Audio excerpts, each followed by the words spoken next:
कि आईएनएस चेन्नई के बारे में बात की जाए, जिसने एक बहुत सक्सेसफुल ऑपरेशन किया है रेड सी के अंदर। जी। और वो क्यों किया गया ये भी बताना चाहता हूं। मोदी साहब की और उनकी उनकी टीम की पॉलिसियां क्या है ये भी बताना चाहता हूं। चावल दुनिया में, पूरी दुनिया के अंदर चावल की एक्सपोर्ट जो है 40% इंडिया से जा रही है। रेड सी से, वहां से, या सी के साथ दूसरी चीज आ कौन सी रही है, वो तेल आ रहा है वहां से। तो वो अपने मुल्क की इन्फ्लेशन को, इकोनॉमी की ग्रोथ को कंट्रोल करके रखना चाहते हैं उस पर। अब ये भी बताना चाहता हूं, रेड सी के अंदर अमेरिका ने पिछले दिनों में 10 लोगों को मारा।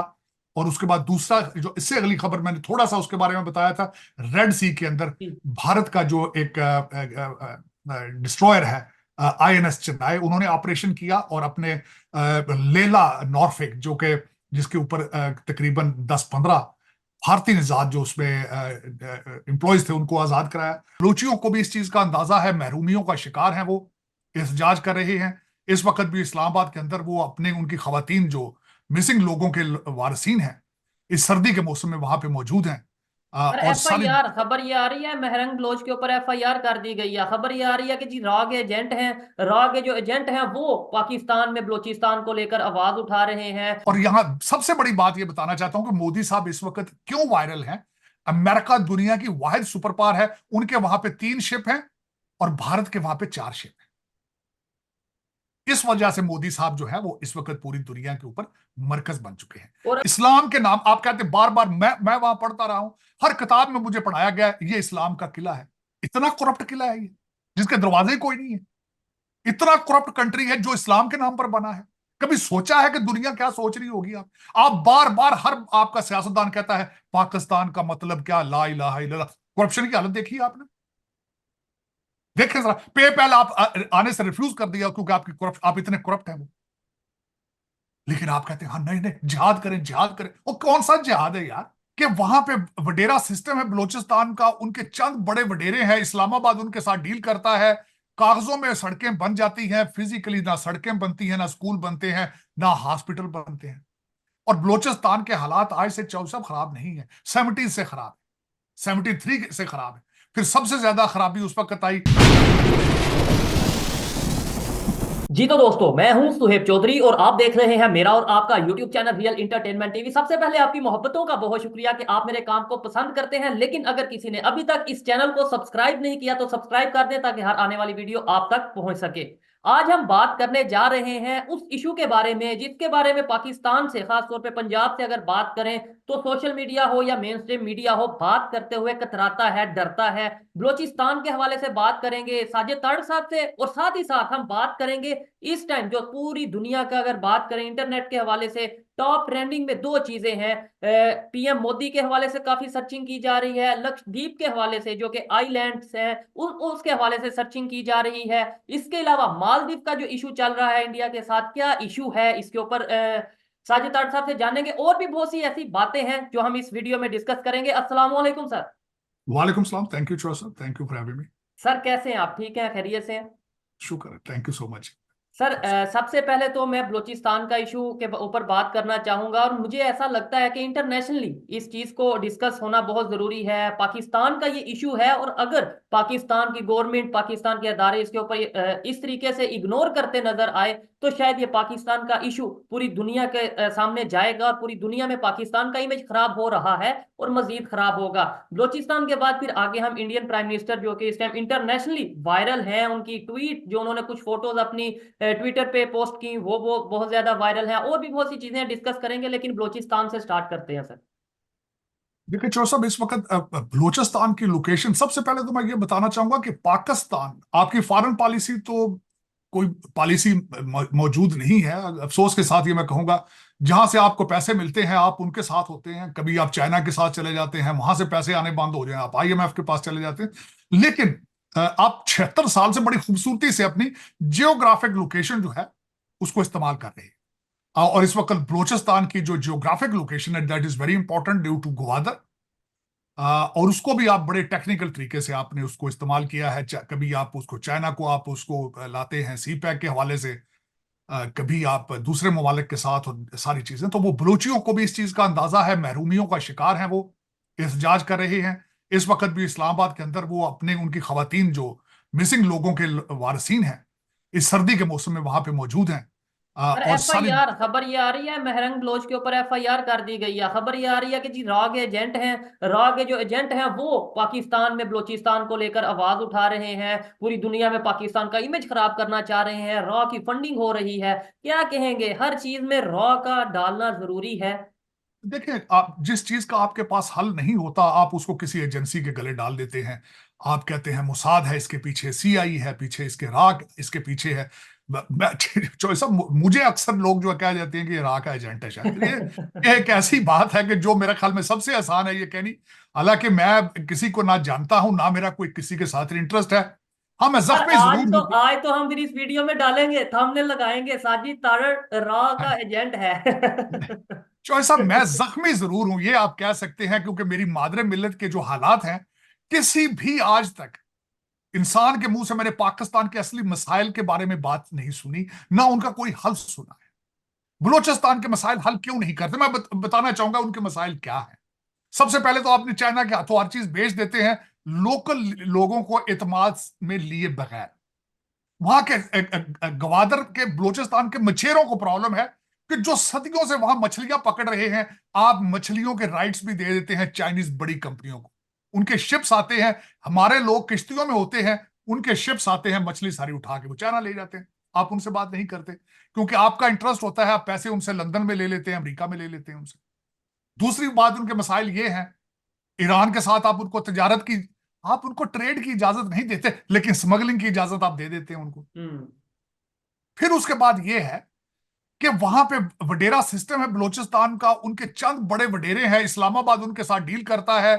कागजों में सड़कें बन जाती हैं, फिजिकली ना सड़कें बनती हैं, ना स्कूल बनते हैं, ना हॉस्पिटल बनते हैं। और बलूचिस्तान के हालात आज से 14 खराब नहीं है, 70 से खराब है, 73 से खराब है। फिर सबसे ज्यादा खराबी उस वक्त आई जब उनके अकबर बुगटी जो है उनको मारा गया, उसके बाद हालात खराब। तो देखें, एक वो भी अगर इस्लामाबाद आते हैं तो वो अपनी शिकायत लेकर आते हैं। मैं जो सब यहाँ पे एक आखिरी इस पे बात ये करना चाहूंगा। अमेरिका के अंदर ये बताया गया है, मैंने जब यहां से बिजनेस की तालीम ली, जो कस्टमर आपको आके कंप्लेन करता है इट मींस कि वो आपका सिंसियर कस्टमर है। वो आपको छोड़ना नहीं चाहता, वो आपसे इस्लाह चाहता है। अगर वो छोड़ना चाहता हो तो इस्लामाबाद आकर धरने ना दे, वो शिकायत लेकर आते हैं कि हमारी बात सुनी जाए। उनकी बात सुने आप, उनको गले लगाएं आप। मुझे आज से कई अर्सा पहले किसी ने पूछा था कि if you come into any decision making situation in Pakistan, what would you do. मैंने कहा था मैं इस्लामाबाद से आधी फेडरल गवर्नमेंट को क्वेटा शिफ्ट कर। लेकिन किसी के पास इतनी जरूरत है, किसी के पास। मैं आपसे इस क्वेटे को छोड़ दो, क्वेटा तो एक इशू है ना, पाकिस्तान को तो बहुत बड़े मिसाइल हैं। अब तो वहां पे इस्लामिक स्टेट खुरासान आ चुकी है, वो भी एंटर हो चुकी पाकिस्तान में, अपने वो ऑफिस बना रहे हैं। जी जी। टीटीपी आपकी खुले फिर रही है, वो मेरा मकसद दंदनाते फिर रहे हैं। हमारे आर्मी चीफ से आप यहां थे तो 23 लोग मारे गए थे, उनके फौजी अपने धमाकों में मारे गए थे। तो चॉइस साहब, आप किसी भी इंसान के मुंह से आपने, जो इस वक्त आपको चला रहे हैं, चाहे वो सियासतदान है, चाहे ब्यूरोक्रेसी है, चाहे वो जज हैं, चाहे वो एस्टेब्लिशमेंट है, किसी भी इंसान के मुंह से आपने पाकिस्तान की तरक्की के बारे में बात सुनी है? आपने किसी के मुंह से सुना है कि फला प्रोडक्ट को हम प्रमोट करके एक्सपोर्ट करेंगे? किसी के मुंह से सुना है कि लग्जरी गुड्स को बंद करेंगे? किसी के मुंह से सुना है कि करप्शन पे क्रैकडाउन किया जाएगा? किसी के मुंह से सुना है कि यूथ जो है उसको आर्टिफिशियल इंटेलिजेंस किस तरह पढ़ाई जाएगी? मेरे कान तरस गए हैं सारे। आवाजें क्या आती हैं, जिहाद की तैयारी करो। ये सियासत नहीं, जिहाद है, जिहाद है, जिहाद है। झगड़े की बातें हैं। आपको खुलफा राशिदीन का दौर चाहिए। आप दुनिया से नाराज हैं, आप तालीम से नाराज हैं, आप साइंस से नाराज हैं, फिर दुनिया का क्या कसूर है इसमें? और सर इधर आपने 1.9 बिलियन, देखिए मैं अगली बात आपको बताना चाहूंगा चौधरी साहब, 1.9 बिलियन मुसलमान दुनिया में इस वक्त मौजूद है। अगर अपने मुल्कों में है तब भी उनको जलीलो ख्वार किया जा रहा है, उनके अपने हाकम ऐसे हैं जो उनको मार रहे हैं, जलीलो ख्वार कर रहे हैं। जो बाहर बैठे हैं वो भी जलीलो ख्वार हो रहे हैं। क्या वजह है? कभी सोचा है इस 1.9 बिलियन मुसलमानों ने कि एक गिनती का एक कंट्री छोटा सा इजराइल है, एक नुक्ते के बराबर है, हर फ्रंट के ऊपर आपको मार रहा है, हर फ्रंट के ऊपर डेली बेसिस पे 2000 लोगों को मारा जा रहा है। आर्टिफिशियल इंटेलिजेंस करके उन्होंने वहां प्रोग्राम बनाया जिसका नाम है द गॉस्पेल। वो 300 से 350 टारगेट डेली बेस पे बनाते हैं आर्टिफिशियल इंटेलिजेंस की मदद से, और वो मार रहे हैं। और मैं आपको ये याद यहां पे बताना चाहूंगा कि वही सिस्टम कल को वो आप जैसे ममालिक को बेचेंगे। वो जो जिसका नाम द गॉस्पेल है, कि आर्टिफिशियल इंटेलिजेंस के जरिए अपने लोगों को किस तरह दबा के रखना है, जिस तरह पेगासस आपने उनसे खरीदा। तो वो ये आर्टिफिशियल इंटेलिजेंस सिस्टम के थ्रू दूसरे लोगों को या दूसरे कंट्रीज को दबाते हैं, और हमारे यहाँ पे कारनामा ये होगा कि हम वो इंटेलिजेंस सिस्टम वो यूज तो करेंगे लेकिन चौधरी अपने साहब, लोगों के ऊपर। आप बलोचिस्तान की बात में, चलो वो भी आपका हिस्सा है, मैं उस पे बात होनी चाहिए। इस वक्त 23 करोड़ लोगों का लेबर कैंप है, आप उस लेबर कैंप का हिस्सा है। आप सिर्फ 5 या 10 हजार पाकिस्तानी हैं जिनके बच्चे लंदन, अमेरिका और कनाडा में हैं, उनके खर्चे डॉलरों में और पाउंडों में है। आईएमएफ से वो पैसे लेते हैं, आपके गुर्दे डीसी में वो लिख देते हैं उनको। आप सिर्फ उस आईएमएफ की किस्तें देते हैं, वो आईएमएफ का पैसा पाकिस्तान नहीं जाता। आप एक लेबर कैंप है। Pakistan has become the world's biggest labour camp. और मैं इसी टॉपिक के आखिर में यह कहना चाहूंगा, कभी 23 करोड़ लोगों ने सोचा है कि आप दुनिया का एक वाहिद मुल्क है जो इस्लाम के नाम पर बना था, और आप दुनिया के करप्ट 3 मुल्कों में आपका शुमार है, आप नंबर 1 है? कभी सोचा है आपने? इस्लाम के नाम आप कहते बार बार, मैं वहां पढ़ता रहा हूं, हर किताब में मुझे पढ़ाया गया है, ये इस्लाम का किला है। इतना करप्ट किला है ये, जिसके दरवाजे कोई नहीं है। इतना करप्ट कंट्री है जो इस्लाम के नाम पर बना है। कभी सोचा है कि दुनिया क्या सोच रही होगी? आप बार बार, हर आपका सियासतदान कहता है पाकिस्तान का मतलब क्या, ला इलाहा इल्लल्लाह। करप्शन की हालत देखी है आपने? देखें जरा, पेपैल आप आने से रिफ्यूज कर दिया क्योंकि आप इतने करप्ट हैं वो। लेकिन आप कहते हैं हाँ नहीं नहीं, जिहाद करें जिहाद करें। वो कौन सा जिहाद है यार? कुछ समझने की कोशिश करो। मस्जिदें, जो आप बार बार मस्जिदों की बातें करते हैं, खुदा का घर है, वहां पे जूते तो आपके कहते हैं जूता सामने हो तो नमाज नहीं होती, पीछे होता तो जूता नहीं होता।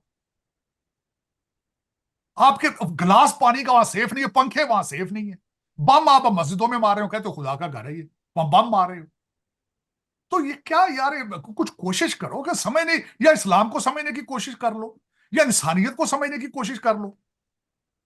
सर आपकी आंखों से, आपके अल्फाज से ये बहुत सी ऐसी चीजें हैं जो जो कोई अकल रखता हो, वो समझ रखता हो, सोच रखता हो, या पाकिस्तान के लिए दर्द रखता हो, वो जरूर समझेगा कि ये जो इंसान बात कर रहा है, क्या ये रॉ का एजेंट है या इंसानियत का एजेंट है, ये रॉ का एजेंट है, इंडिया का एजेंट है, या फिर पाकिस्तान के लिए दर्द रखता है, इसलिए इतनी कड़वी बातें की जाती हैं। और डेफिनेटली आपने बलोचिस्तान के बारे में बात की कि भाई उधर उन्हें राइट्स मिलने चाहिए, उन्हें रोटी मिलनी चाहिए, स्कूल कॉलेज मिलने चाहिए, लेकिन इस दफा मैं तकलीफ से ये कहता हूँ, वो तो रोटी रोटी के लिए, वो स्कूल कॉलेज यूनिवर्सिटी के लिए, वो रोड्स के लिए, वो मेडिकल के लिए नहीं आए। वो तो आए हैं कि भाई हमारे मिसिंग पर्सन ही दे दो, हमारे भाई बेटे ही दे दो।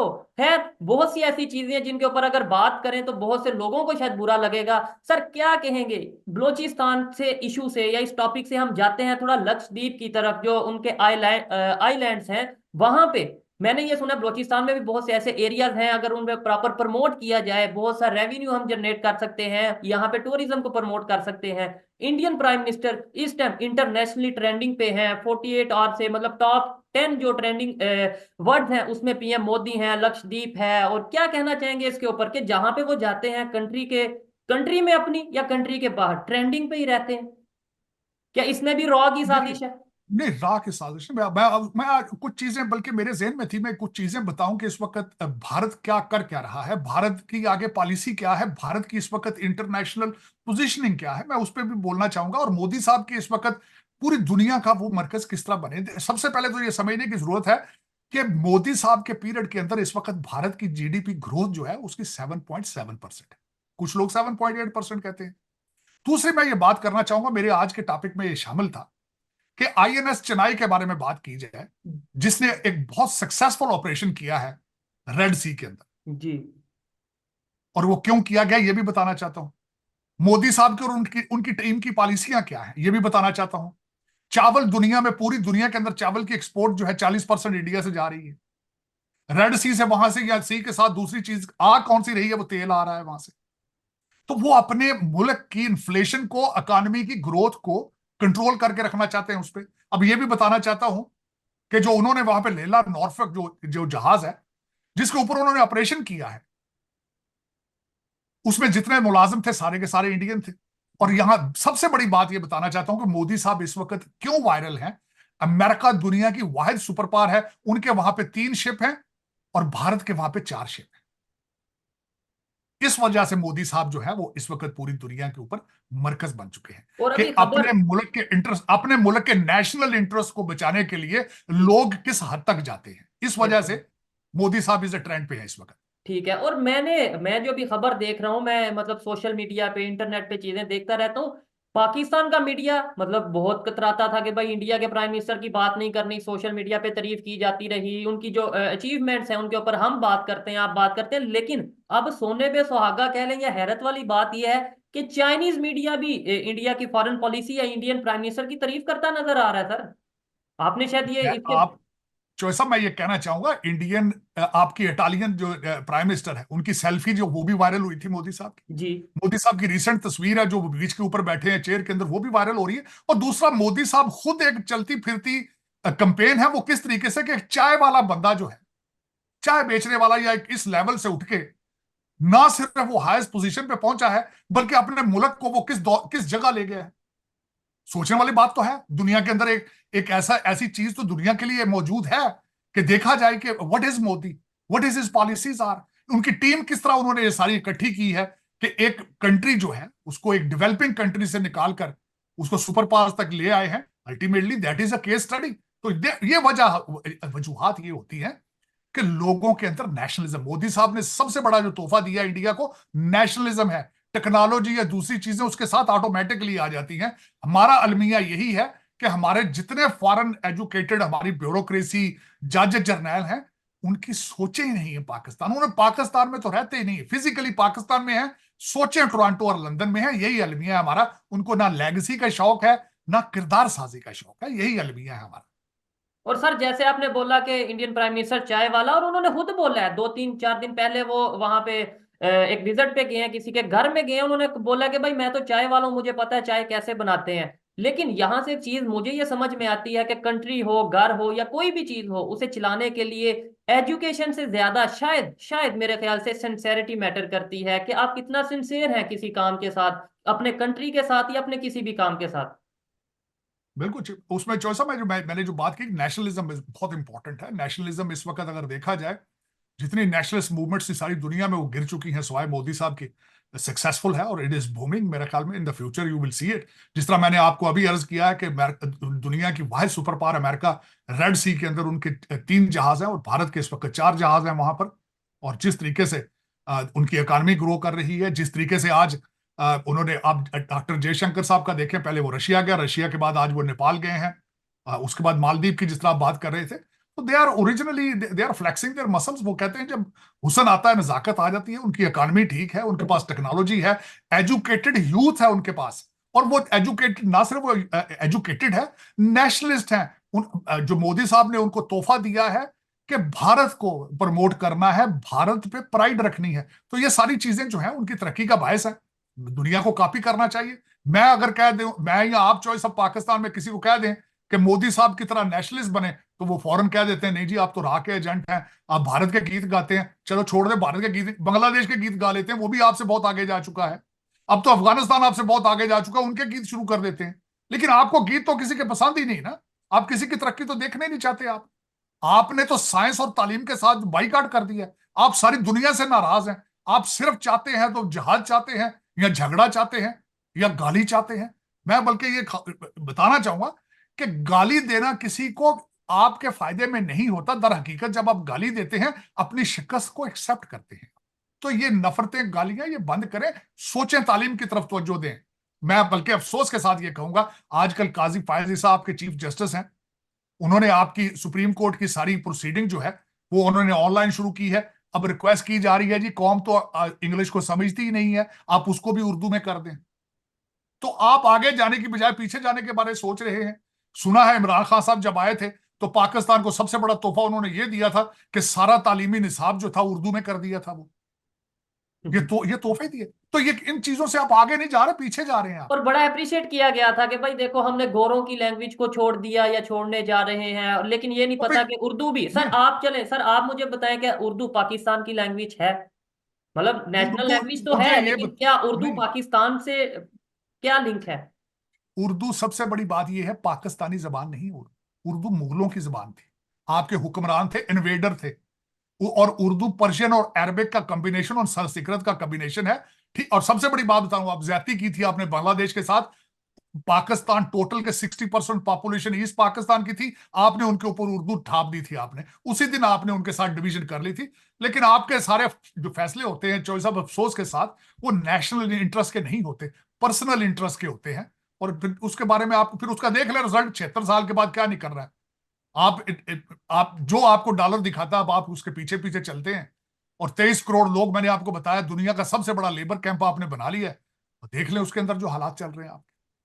सर इंडिया के प्राइम मिनिस्टर अपना बीच पे जाते हैं या अपना आइलैंड्स पे जाते हैं, बड़ा वायरल रहता है, मतलब वो अपने उधर प्रमोट कर रहे हैं, टूरिज्म को प्रमोट कर रहे हैं। सवाल मेरा आपसे ये है कि पाकिस्तान के इस टाइम प्राइम मिनिस्टर अगर किसी ऐसे एरिया पे जाके बात करें कि भाई ये बहुत खूबसूरत है, यहाँ पे आए विजिट करें, आपको क्या लगता है लोग वहां पे जाएंगे, पाकिस्तानी लोग ही? चोई साहब, आप मुझे ये बताएं, आप सबसे पहले, टूरिज्म प्रमोट होता है जब लॉ एंड ऑर्डर हो कंट्री के अंदर, डेफिनेटली। जब धमाके हो रहे हो, सुइसाइड अटैक हो रहे हो, और आपका 92% दहशतगर्दी बढ़ चुकी हो मुल्क के अंदर, वहां पे टूरिज्म नहीं होता, लोग भाग रहे होते हैं वहां से। इकॉनमी किसी की अगर ठीक करनी हो, किसी जगह की टूरिज्म प्रमोट करना हो, सबसे पहले लॉ एंड ऑर्डर को प्रमोट किया जाता है। आपकी अदालतें इंसाफ दे रही हैं? आपकी अदालतें पिछले 5 साल से सिर्फ सियासी केसेस को सुन रही हैं। आपकी अदालतों से नजर आता है कि इंसाफ किसी को देने की सलाहियत रखते हैं वो? ऐसे यार आपकी अदालतों की इंटरनेशनल रेटिंग क्या है? और मैं आपके वजीर आजम की बात बता देता हूं, आजकल उनको शौक बना है बड़ा सख्त किस्म का, कि यूनिवर्सिटियों में जाकर तो प्रेस कॉन्फ्रेंस वहां पे जलसे करना, और फिर जो स्टूडेंट अगर कुछ सख्त क्वेश्चन कर रहे हैं तो फिर उसके साथ सख्ती से जवाब देते हैं उसको। जी बिल्कुल। जिस तरीके से उन्होंने, आप बलोचिस्तान की बात कर रहे हैं, आपके पंजाबियों को खरगोश, मुर्गी, और उन्होंने पता नहीं क्या क्या मिसाल दे दी कि इनको जी मारा जाता है, वो सारे दहशतगर्द हैं सारे के सारे बलोच। लेकिन ये इस तरह नहीं होता। आप दर हकीकत, काकड़ साहब जो आपके, मैं उनकी किसी भी प्रेस कॉन्फ्रेंस या किसी भी जलसे से, खिताब से खुश नहीं था। उनके अंदर मैंने देखा हम्बलनेस नहीं है उनके अंदर, उनके अंदर आजिजी, लीडरशिप नहीं है। फादर फिगर होता है जो आपका प्राइम मिनिस्टर होता है, उनके उनकी लबो लहजे से वो फादर फिगर होने की चीजें नजर नहीं आती। ये चीजें डेफिनेटली, जब आप इस पोस्ट पे होते हो तो आपको अपना एग्रेशन कम करना चाहिए, आपको लोगों की बात सुननी चाहिए। वो डेफिनेटली बहुत वीडियो वायरल गई है जहां पे हमारे प्राइम मिनिस्टर ये कहते नजर आ रहे हैं कि भाई फिर बलूचिस्तान में हम ये कानून पास कर देते हैं कि जहां पे खरगोश, कुत्ता और पंजाबी, इन तीनों का खून जायज कर दिया जाए, कत्ल जायज कर दिया जाए। और उससे जो पाकिस्तान के लोग हैं डेफिनेटली बहुत सी चीजें समझ तो सकते ऐसा, हैं, पंजाब के लोग वो चीजें तकलीफ वो समझ सकते हैं, जिस तरीके से उन्होंने वो आसानी से बोल दिया। ये नहीं देखा कि भाई आखिर आज वजह क्या है। बलूचिस्तान के लोग अगर लेट्स सपोज कुत्ते को और पंजाबी को, मैं जैसे उन्होंने अल्फाज यूज किए मैं भी उसी तरीके से कर रहा हूं, अगर एक समझ रहे हैं, लेट्स सपोज ऐसा समझ रहे हैं, तो उसकी रीजन क्या है? क्या उसके जिम्मेदार पंजाबी हैं? नहीं, उसके जिम्मेदार पंजाबी नहीं, वो गवर्नमेंट है जो पाकिस्तान को चला रही है, वो अदारे हैं, वो पावरफुल लोग हैं जो पाकिस्तान को चला रहे हैं। वो लोग बलोच, पंजाब, सिंध और पश्तून के दरमियान नफरतों के जिम्मेदार हैं। हमें तो आज एक पाकिस्तान की बात करनी चाहिए थी। हमें तो ये चाहिए था कि अगर कोई पूछता कि आप कौन हो तो हम कहते हम पाकिस्तानी है। लेकिन आज यहाँ पे कंसेप्ट ये है बलोची, अपना पंजाबी, सिंधी, पश्तून, ये कंसेप्ट बना हुआ है, और उसके जिम्मेदार फिर हम आपस में एक दूसरे को डालते हैं। नहीं। चौधरी साहब, मेरा ये क्वेश्चन ये है, क्या उनके मुंह से, एक प्राइम मिनिस्टर के मुंह से ये अल्फाज ये मौजूद लगते हैं? क्या अच्छा लगता है कि प्राइम मिनिस्टर जो है वो बैठ के बच्चे किसी क्वेश्चन, स्टूडेंट के क्वेश्चन पे जवाब ये दे आगे से? ये क्या क्या उनकी तरबियत में ये शामिल है? क्या वो अभी तक इतने ग्रो नहीं हो सके कि ये अल्फाज स्टेज से बच्चों के सामने बैठ के नहीं बोलने? दर हकीकत चौधरी साहब, ये ऐसी आपके हालात क्या है? आपके खान साहब जो है, इमरान खान साहब, जेल के अंदर अगले दिन, वो उनकी बहनों ने रोका है, वो उठ के गले पड़ गए और उन्होंने ऐलान किया है कि मैं तुम सब लोगों को जानता हूं, इलेक्शन कमीशन को, और मैं तुम लोग सब लोगों को आर्टिकल 6 के जरिए फांसियां दूंगा। ये आपके सियासतदान है। ऐसे ही है। और और फिर उनके अपने दौर के अंदर क्या क्या नहीं हुआ, उनके अपने दौर के अंदर उन्होंने दूसरी पार्टियों के साथ क्या क्या जुल्म नहीं किया। अगर आपको पता था कि ये पैकेज का हिस्सा है, ये सियासत जिसमें आना है, इसमें जेल जाना पड़ता है, तो फिर क्या सियासत ही ना, इसमें ना आते सियासत में आप? और आप लेवल प्लेइंग फील्ड की बात करते हैं। आपका ट्विटर अकाउंट भी ऑपरेट हो रहा है, आपके आर्टिकल इकोनॉमिस्ट में भी छप रहे जी। हैं, आपको देसी मुर्गी भी वहां देसी घी में मिल रही है, आपको वहां पे नेटफ्लिक्स की सीरीज भी मिल रही है, आपकी मर्जी का आपको स्टेशनरी बाइक भी मिल चुका है, आपको 60-60 वकील रोजाना आके लतीफे भी सुनाते हैं, तो अभी भी आप कह रहे हैं कि मुझे प्लेइंग फील्ड ही नहीं मिल रहा। और दूसरा मेरा ये आखिरी क्वेश्चन इसमें ये है, खान साहब से मैं ये पूछना चाहता हूं, अमेरिका में 6 जनवरी के जो लोग थे, जो मुजरिम थे, 1280 लोगों को सख्त से सख्त सजाएं, 20-20 साल की सजाएं दी गई हैं। तो आपने जब जाके आर्मी या दूसरी चीजों के ऊपर हमले किए हैं, आप कहते हैं ये सारा मजाक है। ये कहाँ की ये इंसाफ है, कहाँ की अदालतें हैं, कहाँ की ये सियासत है? 76 साल से आपने एक हाइब्रिड मुल्क बनाया है, हाइब्रिड सिस्टम चला रहे हैं, करप्शन के अलावा कोई दूसरी चीज आप प्रमोट ही नहीं कर रहे। और जब पूछा जाए तो आप कहते हैं कि इस्लाम के नाम पर यह कंट्री बना था, ये तो जी दुनिया खत्म हो जाएगी, ये कंट्री खत्म नहीं होगा। ये कैसा आपका कंट्री है कि जहां करप्शन आपके बोन मैरो में घुस चुकी है, और आपको कहते हैं शर्म हमको मगर नहीं आती। मैं इस चीज से हैरान हूं कि आप दुनिया को किस किस्म का इमेज बताना चाहते हैं, इस्लाम का, पाकिस्तान का, इंसानियत का। ये क्या है सारा कुछ? कभी सोचा है आपने कि व्हाट इज योर डायरेक्शन? आप कहां पहुंचना चाहते हैं आप? डेफिनेटली जब कोई भी यूथ हो या कोई भी पाकिस्तानी हो, एजुकेटेड पाकिस्तानी की बात कर रहा हूं, जब वो देखता है कि दुनिया किस तरीके से डेवलपमेंट की तरफ जा रही है, दुनिया को छोड़े नेबर कंट्री इंडिया जिसकी बचपन से हमें मिसाल दी जाती है, मिसाल नहीं मतलब बताया जाता है कि भाई दुश्मन है, हमारी टांग ऊंची उठती है, हमने ये 4 जंगें की, हम जीत गए, वो हार गए, ये चीजें, आज वो किस तरीके से डेवलपमेंट की तरफ जा रहा है। उनके प्राइम मिनिस्टर 2 दिन पहले किसी कंट्री में होते हैं, 2 दिन बाद कहीं पे होते हैं, 2 दिन पहले किसी के साथ कोई इंटरनेशनल प्रोजेक्ट पे डील कर रहे होते हैं, कभी उनके फॉरेन मिनिस्टर नेपाल होते हैं, कभी उनके फॉरेन मिनिस्टर रशिया होते हैं। मतलब वो पूरी दुनिया को अपने साथ लेके चल रहे हैं, पूरी दुनिया को इंगेज करने की कोशिश कर रहे हैं। दूसरी साइड पे पाकिस्तान की खबर की अगर बात करें तो कभी ये खबर आती है कि पाकिस्तान के किसी पॉलिटिशियन ने यूट्यूब पे आके वीडियो बना दी कि भाई मेरी बीवी को जो है वो इस तरीके से बरहना किया गया और ये चीजें की गई। कभी खबर आ जाती है जी पाकिस्तान के जो चीफ जस्टिस हैं उन्होंने ये फैसला सुनाया, ये आइन के अगेंस्ट है। कभी ये खबर आ जाती है आज यहाँ पे इतना अटैक हुए, इतने लोगों की जानें चली गई। मतलब आज हम ये डिफरेंस जब देखते हैं दिल खून के आंसू होता है। लेकिन जब इन इश्यूज पे बात करते हैं, सवाल करते हैं कि आखिर क्या वजह है कि आज पाकिस्तान इस पोजीशन पे क्यों है, आखिर क्या वजह है कि आज हमारी बलोच बहनें, हमारी बलोच माएं इस्लामाबाद की ठठरती सर्दी में वहां सड़कों पे क्यों बैठी हैं, तो ये कह दिया जाता है कि भाई ये जो बात करने वाले हैं, ये जो सोशल मीडिया पे कुछ यूट्यूबर्स हैं या कुछ मीडिया पर्सन हैं, ये तो रॉ के एजेंट हैं। बिल्कुल आसानी से एक लाइन बोल के हमारे सारे मिशन को, हमारे सारे मोटिव को ही बिल्कुल डेड करने की कोशिश कर दी जाती है। लेकिन जब तक हम में जान रहेगी या जब तक हमारे में इंसानियत रहेगी, इंसानियत की बात जरूर करेंगे। साजिद साहब काफी मजा आया आपसे बात करके, काफी कुछ सीखने को मिला। लास्ट में मैं आपसे रिक्वेस्ट करूंगा, इस टाइम अभी हमने पाकिस्तान को डिस्कस किया, इंडिया को डिस्कस किया, लास्ट 2 मिनट में अगर आप ऐसा करेंगे इंटरनेशनली जो भी पूरे हफ्ते की डेवलपमेंट है, जो भी इंटरनेशनल पॉलिटिक्स में चीजें चेंजिंग आई हैं, उनको अगर आप एक्सप्लेन करना चाहें बताएं तो।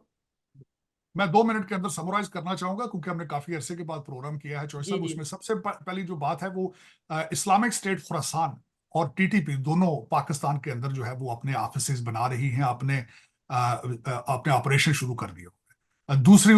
दूसरी खबर ये बताना चाहूंगा कि सेनेट के अंदर बिल पास हो चुका है कि इलेक्शन को मुलतवी किया जाए। चौथी बात है, इमरान खान साहब का इकोनॉमिस्ट में आर्टिकल छपा है, और आपके जो वजीर इतलात हैं, कम्युनिकेशन है, उन्होंने उस पर एहतजाज किया है कि ये घोस्ट राइटर किसी ने लिखा है। अगली खबर है कि इमरान खान साहब ने जेल के अंदर रहते हुए आपके इलेक्शन कमीशन को फांसी की धमकियां दी हैं। उससे अगली खबर यह है कि अमेरिका का दुनिया को वार्निंग दी है, जो अगले दिन 2 अटैक हुए हैं ईरान के अंदर, उसका इस्लामिक स्टेट ने उसकी जिम्मेदारी कबूल की है। अमेरिका ने वार्न किया है कि ईरान 1 हफ्ते के अंदर उसके बारे में उसको रिएक्ट करेगा और उसका कुछ जवाब देगा। रेड सी के अंदर अमेरिका ने पिछले दिनों में 10 लोगों को मारा। और उसके बाद दूसरा, जो इससे अगली खबर मैंने थोड़ा सा उसके बारे में बताया था, रेड सी के अंदर भारत का जो एक डिस्ट्रॉयर है आईएनएस चेन्नई, उन्होंने ऑपरेशन किया और अपने लेला नॉर्फिक, जो कि जिसके ऊपर तकरीबन 10-15 भारतीय निजात जो उसमें एम्प्लॉयज थे, उनको आजाद कराया। उससे अगली खबर यह है कि खासकर अगर अमेरिका और पाकिस्तान सोचा जाए कि अमेरिका और पाकिस्तान की कोई डील हो चुकी है आपस में, ये भी एक क्वेश्चन मार्क है। इस वक्त वाशिंगटन डीसी में ये बातें चल रही हैं कि अमेरिका ने पाकिस्तान को ग्रीन सिग्नल दिया है और उन्होंने अपने कुछ चीजें उनके सामने रखी हैं, और it they will move forward. America, Pakistan will be moving towards American camp. ये भी वॉशिंगटन डीसी में चैटर्स हो रही हैं। उससे अगली खबर ये बताऊंगा कि जयशंकर साहब नेपाल गए हैं, वहां पे हाइड्रो प्लांट में देंगे, उनको क्रेडिट लाइन देंगे। और उससे अगली बात जो मैं करना चाहूंगा कि UK is interested again, once again, कि इंडिया के साथ ट्रेड डील की जाए। लेकिन आखिर में एक मैं इंटरेस्टिंग बात बताना चाहूंगा कि आज खासकर मैं जब कुछ खबरें पढ़ रहा था इंग्लैंड की, तो वहां पे हाउस ऑफ लॉर्ड्स, जो कि एक नॉन फंक्शनिंग सा उनका इंस्टीट्यूशन है, कोई पावर नहीं है बिलखुसूस उनके पास। वो अपॉइंट किए जाते हैं जो लॉर्ड्स हैं। उन्होंने 2023 में 1500, उनके बारे में 2023 में 1589 बॉटल्स शैंपेन पी हैं, जिनके बारे में इस वक्त वहां पे लंदन में काफी बातें, चैटर्स लंदन में हो रही हैं कि इन्होंने 1,13,000 की शैंपेन पी है, हालांकि इनके पास कोई पावर नहीं है, और सारे अमीर तरीन लोग हैं। यहां आपको मैं ये बताना चाहूंगा कि आपके नेशनल असेंबली के अंदर भी आपकी जो कैंटीन है, वहां पे जो खाने पीने का बंदोबस्त है, वो भी गवर्नमेंट का सब्सिडाइज है, आप टैक्स पेयर्स का सब्सिडाइज है। और यहां पे बताना चाहूंगा कि आपकी असेंबली के अंदर भी कोई भी गरीब आदमी नहीं जा सकता। 25-25 करोड़ की गाड़ियों में आने वाले टैक्स पेयर्स के ऊपर उनको सस्ता खाना प्रोवाइड किया जाता है। मैं इसके ऊपर एहतजाज रिकॉर्ड करना चाहूंगा। डेफिनेटली, और बहुत जबरदस्त आपने जो बात की है लास्ट में कि एहतजाज रिकॉर्ड करवाना चाहूंगा, यही एक पाकिस्तानी जो दर्द रखता है पाकिस्तान के लिए, उसकी यही जिम्मेदारी है आइन के मुताबिक, कानून के मुताबिक, कॉन्स्टिट्यूशन के मुताबिक जो आवाज उठाए और पाकिस्तान की बेहतरी की बात करे। नो डाउट दुनिया बहुत तेजी से बदलती नजर आ रही है। दुनिया की पॉलिटिक्स की अगर बात करें, बहुत सी पावर्स हैं जो अब खत्म होती है और बहुत सी पावर्स हैं जो उभरती नजर आ रही हैं। इन सभी चीजों पर हम गहरी नजर रखे हुए हैं। साजिद तार साहब हमारे साथ मौजूद थे। आप देखने वालों से रिक्वेस्ट है कि आप भी हमारे साथ बने रहिए, क्योंकि आने वाली वीडियोस में, आने वाले टाइम में बहुत से ऐसे इंटरेस्टिंग टॉपिक्स हैं। 2024 में बहुत से ऐसे कंट्रीज हैं जिनमें इलेक्शन होने वाले हैं, पावर्स चेंज होने वाली हैं। इन सब चीजों पर बात करेंगे। आज की वीडियो कैसी लगी कमेंट में जरूर बताइएगा। तारक साहब की ओपिनियन के हवाले से अपनी ओपिनियन जरूर दीजिएगा। मिलते हैं नेक्स्ट वीडियो में, तब तक के लिए पीस आउट, अल्लाह हाफिज।